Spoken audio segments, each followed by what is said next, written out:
One of the key issues in President Franklin Delano Roosevelt's 1936 re-election campaign was protecting American workers with legislation from the federal government. In 1938, as a result of the Fair Labor Standards Act, he first introduced the concept of a minimum wage in the United States. A mandatory federal minimum wage was established at 25 cents per hour.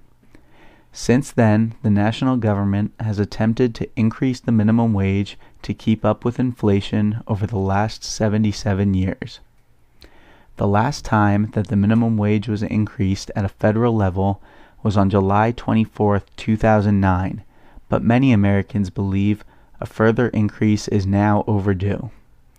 According to a June 2014 poll, 71% of Americans support gradually raising the minimum wage from $7.25 an hour to $10 an hour. The minimum wage should be increased from its current value of $7.25 to promote economic security and growth in the United States. In today's economy, the current minimum wage is not nearly enough to provide a full-time employee with a livable salary. A person working 40-hour weeks for 52 weeks per year would only make $15,080.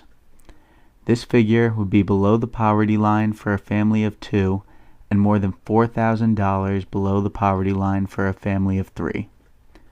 Raising the minimum wage to $10.10 an hour and further accounting for annual inflation would lift a family of three above the poverty line.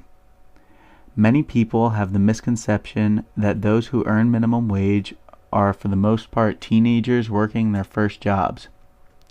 These jobs usually require minimal skill and are just a way for teenagers to make some extra money. This mindset is incorrect. According to Aaron Dube of the University of Massachusetts Amherst, fewer than a quarter of those earning no more than federal minimum wage are teenagers. Wages as small as these are difficult to live on, especially since inflation continues to persist. Here are some individuals who have seen firsthand what it means to live on the minimum wage we have today in the United States. I worked someplace where my pay was $7.25 an hour. You cannot live logically in this city or in this day and age on that type of wage. I think not only of the congregation but the wider community, that you see many people who are struggling to make ends meet because they can't afford to provide for themselves or their families with the wages they are provided. According to the Hamilton Project, an increase in minimum wage would mean an additional wage increase for as many as 35 million workers. With more money in the pockets of Americans, consumption of goods will increase.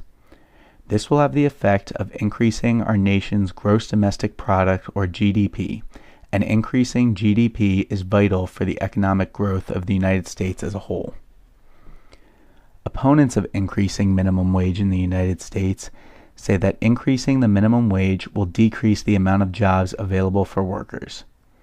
In order to pay the higher wages of workers, many businesses that employ mainly low-wage workers would have to lay off their current employees. So would increasing the minimum wage actually hurt the American economy? The aggregate supply and demand model asserts that the unemployment level is always inversely proportional to the GDP growth or decline. If the minimum wage is raised, millions of people will have higher salaries and will be able to spend more of that money back into the economy.